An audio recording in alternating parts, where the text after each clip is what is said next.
Hi friends, welcome to our channel. ఈరోజు notification చాలా మంచి నోటిఫికేషన్.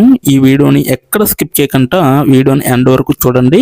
అలాగే ఈ వీడియోకి మినిమం 50 లైక్స్ అయితే కోరుకోవడం జరుగుతుంది. కాబట్టి ప్రతి ఒక్కరు కూడా లైక్ చేయడం మాత్రం మర్చిపోద్దు. లైక్ చేయడం వల్ల నాకు ఎంతో బూస్ట్ అండ్ ఎంకరేజ్మెంట్ ఇచ్చినట్టుగా ఉంటుంది.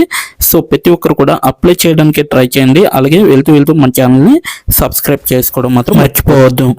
మీరు నాతో డైరెక్ట్గా కాంటాక్ట్ అవ్వాలంటే డిస్క్రిప్షన్ బాక్స్లో నా వాట్సాప్ ఐడి ఇవ్వడం జరిగింది.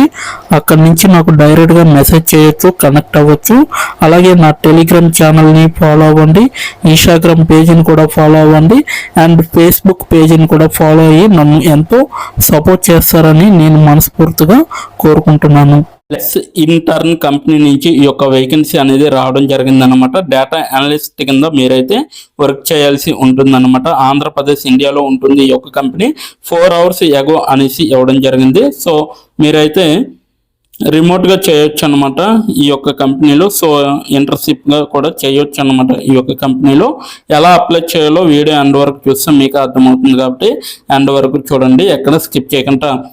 అయితే అబౌట్ ద జాబ్ అని చూసుకుంటే మనకి అబౌట్ అస్ అనేసి ఇవ్వడం జరిగింది. We're a dynamic team of data enthusiasts you are passionate about using data to drive impactful business decisions అనేసి ఇవ్వడం జరిగింది. We're looking for a motivated and detail oriented data analyst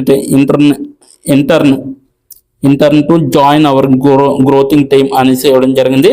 if you are eager to learn and gain hands on experience in data analysis we want to hear from you అనేసి ఇవ్వడం జరిగింది అనమాట.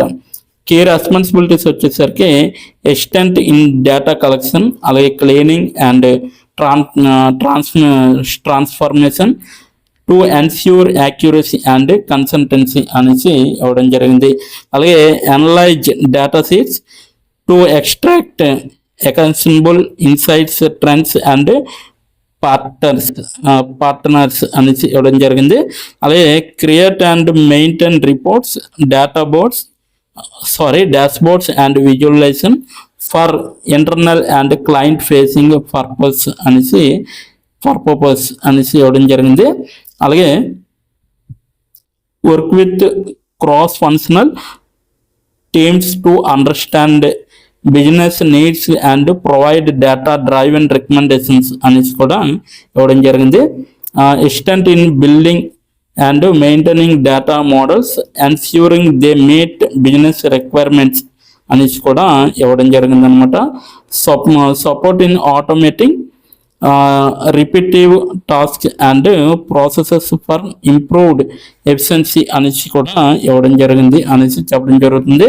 అలాగే communicate findings and insights in a clear and concise manner to stakeholders అనేసి కూడా ఇవ్వడం జరిగింది అనమాట. నెక్స్ట్ వన్ చూసుకుంటే రిక్వైర్మెంట్స్ వచ్చేసరికి current student or recent graduate in data science, అంటే డేటా సైన్స్లో కానీ, మ్యాథమెటిక్స్లో కానీ, స్టాటిస్టిక్స్లో కానీ, computer science, economics or related field అనమాట. సో ఇప్పుడు చదువుతున్న స్టూడెంట్ కావచ్చు, అలాగే రీసెంట్గా గ్రాడ్యుయేట్ అయ్యి కంప్లీట్ అయిన స్టూడెంట్స్ కావచ్చు, దీనికి అప్లై చేసుకోవచ్చు అనేసి చెప్పడం జరుగుతుంది. సో ఇండైరెక్ట్గా ఫ్రెషర్స్ ఎవరైనా కూడా పర్వాలేదు అనేసి వీళ్ళైతే చెప్పడం జరుగుతుంది. Strong analytical skills with a keen eye for detail అనేసి ఇవ్వడం జరిగింది. అలాగే proficiency in data analysis tools, Excel, SQL, Python R ఎక్ట్ అనేసి ఇవ్వడం జరిగింది. అలాగే familiarity with data visualisation tools అనేసి కూడా ఇవ్వడం జరిగింది. ఎగ్జాంపుల్ టేబుల్ వ్యూ, అలాగే పవర్ బిఐ యాక్ట్ అనేసి ఇవ్వడం జరిగింది. అలాగే ఎక్సలెంట్ ప్రాబ్లమ్ సాల్వింగ్ స్కిల్స్ కూడా మీకుంటే సరిపోతుంది అనేసి చెప్పడం జరుగుతుంది. ఎబిలిటీ టు వర్క్ ఇండిపెండెంట్లీ, అంటే మీరు ఇండివిజువల్గా చేసుకోవచ్చు అనమాట. స్ట్రాంగ్ కమ్యూనికేషన్ స్కిల్స్ ఉంటే సరిపోతుంది. Present complex data insights clearly అనేసి చెప్పడం జరుగుతుంది. అలాగే eagerness to learn and grow in the field of data analytics అనేసి చెప్పడం జరుగుతుంది. అలాగే బెనిఫిట్స్ వచ్చేసరికి ఇంటర్న్షిప్ సర్టిఫికేట్, అలాగే లెటర్ ఆఫ్ రికమెండేషన్స్, అలాగే performance based stipend part time work అనమాట. ఇది 2-3 అవర్స్ చేస్తే సరిపోతుంది, ఇంకేం అక్కర్లేదు. 5 days వర్క్ ఉంటుంది. సో 2 days వీక్ ఆఫ్ ఉంటుంది. అలాగే ఫుల్లీ ఫిక్సిబుల్ షిఫ్ట్ అనమాట, మీకు నచ్చిన టైంలో వర్క్ చేయొచ్చు. అలాగే hands on experience working with real world data and business problems అనేసి చెప్పడం జరిగింది. Exposure to industry standard tools and technologies అనేసి కూడా ఇవ్వడం జరిగింది. Opportunity to collaborate with experienced data professionals and teams అనేసి ఇవ్వడం జరిగింది. ఏ chance to make a meaningful contributions to project that have an impact on the business అనేసి క్లియర్గా mention చేయడం జరిగింది. అయితే దీనికి ఎలా అప్లై చేయాలో ఇప్పుడు మనం తెలుసుకుందాం. దానికన్నా ముందు దీని యొక్క అప్లికేషన్ లింక్ అయితే నేను కింద నా డిస్క్రిప్షన్ బాక్స్లో ప్రొవైడ్ చేయడం జరిగింది. అక్కడికి వెళ్ళి మీరు డైరెక్ట్గా అప్లై చేసుకోవచ్చు. ఇప్పుడు ఎలా అప్లై చేయాలో మనం తెలుసుకున్నాం. డిస్క్రిప్షన్ బాక్స్లో ఇచ్చిన లింక్ మీరు ఓపెన్ చేయగానే మీకు ఈ విధంగా నోటిఫికేషన్ అనేది ఓపెన్ అవుతుంది. ఇక్కడ మీరు ఈజీ అప్లై పైన క్లిక్ చేస్తే మనకి నెక్స్ట్ పేజీ అనేది ఓపెన్ అవుతుంది. ఇక్కడ నెక్స్ట్ పేజీలో అప్లై టు అని ఉంది కదా, అక్కడ దాని పక్కన కంపెనీ నేమ్ అనేది రావడం జరుగుతుంది. ఏ కంపెనీకి అయితే అప్లై చేస్తున్నారో ఆ యొక్క కంపెనీ నేమ్ అనేది రావడం జరుగుతుంది. దాని తర్వాత మీరు మీ యొక్క ఈమెయిల్ ఐడితో లింక్డ్ఇన్లో లాగిన్ అయ్యి ఉండాలి. అలా అయి ఉంటే మీకు ఈమెయిల్ ఐడి కూడా కనబడుతుంది. ఫోన్ కంట్రీ కోడ్ అనేది కూడా కనబడుతుంది. అక్కడ మీ యొక్క ఫోన్ కంట్రీ కోడ్ని మీరు ఎంటర్ చేయాలి. మనది ఇండియా కాబట్టి +91 అని ఉంటుంది. మొబైల్ ఫోన్ నెంబర్ ఉంది కదా, అక్కడ కూడా మీ యొక్క పర్మనెంట్ మొబైల్ నెంబర్ అనేది ఇవ్వాలి. తర్వాత మీరు నెక్స్ట్ అనే ఆప్షన్ పైన క్లిక్ చేయాలి. నెక్స్ట్ పేజీకి తీసుకువెళ్తుంది. ఇక్కడ మీరు మీ యొక్క రెజ్యూమ్ అనేది అప్లోడ్ చేయాలి. డాక్యుమెంట్లో కానీ పీడిఎఫ్లో కానీ రెజ్యూమ్ని అప్లోడ్ చేయాలి. మినిమం రెజ్యూమ్ అనేది 2 MBలో ఉండాలి. అప్లోడ్ చేశాక నెక్స్ట్ అనే ఆప్షన్ పైన క్లిక్ చేయాలి. మనల్ని జాబ్కి కావలసిన కొన్ని క్వశ్చన్స్ అడగడం జరుగుతుంది. అవి ఏంటంటే ఇప్పుడు చూడండి, మీరు how many years of work experience అని అడుగుతుంది. ఎక్స్పీరియన్స్ లేకపోతే నో ఎక్స్పీరియన్స్ అనేది మీరు మెన్షన్ చేయాలి.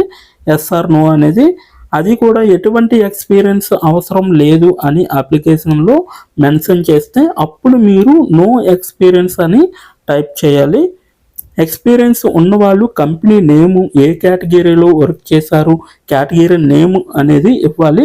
కంపెనీలో ఎప్పుడైతే జాయిన్ అయ్యారో స్టార్ట్ డేట్ అనేది ఇవ్వాలి. మీరు ఎప్పుడు మానివేశారో అంటే ఆ కంపెనీ నుంచి మీరు ఎప్పుడు లీవ్ అయ్యారో ఎండ్ డేట్ కూడా మీరు ఇవ్వాలి.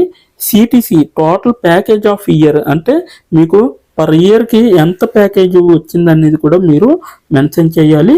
ఎక్స్పీరియన్స్ లేని వాళ్ళు company name, starting date, end date, CTC ఇవేమీ ఇవ్వక్కర్లేదన్నమాట. నెక్స్ట్ వన్ చూసుకుంటే what is your level of proficiency in English అంటే మీకు ఇంగ్లీష్లో ఎంత ప్రావీణ్యం ఉందో వీళ్ళైతే అడగడం జరుగుతుంది. ఎక్సలెంట్ అయితే ఎక్సలెంట్, గుడ్ అయితే గుడ్, యావరేజ్ అయితే యావరేజ్, బిలో యావరేజ్ అయితే బిలో యావరేజ్, ఇలా ఇచ్చిన పాయింట్స్లో ఏవో ఒక ఆప్షన్ని మీరు సెలెక్ట్ చేసుకొని మీరైతే అక్కడ మెన్షన్ చేయాలి. నెక్స్ట్ పాయింట్ చూసుకుంటే హౌ మచ్ శాలరీ ఎక్స్పెక్టేషన్స్, ఈ కంపెనీ నుంచి మీకు ఎంత శాలరీ కావాలనేది అడగడం జరుగుతుంది. అది కూడా మీరు మెన్షన్ చేయొచ్చు. నెక్స్ట్ పాయింట్ చూసుకుంటే how did you see this job అంటే మీరు ఈ జాబ్ని ఎక్కడి నుంచి చూసారో అని అడగడం జరిగింది.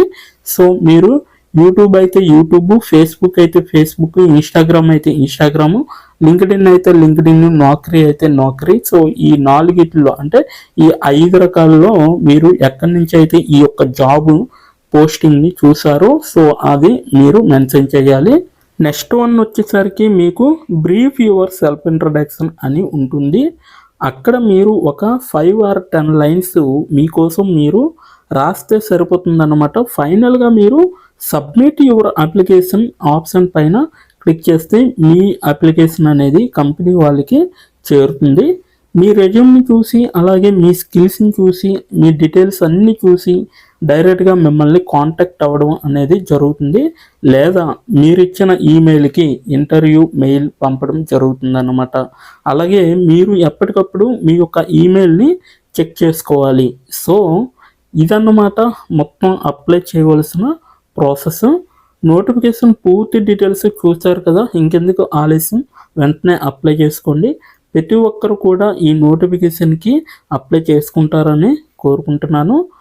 ఇప్పటి వరకు ఈ వీడియోని చూసిన ప్రతి ఒక్కరికి చాలా చాలా థ్యాంక్స్ ఫర్ వాచింగ్.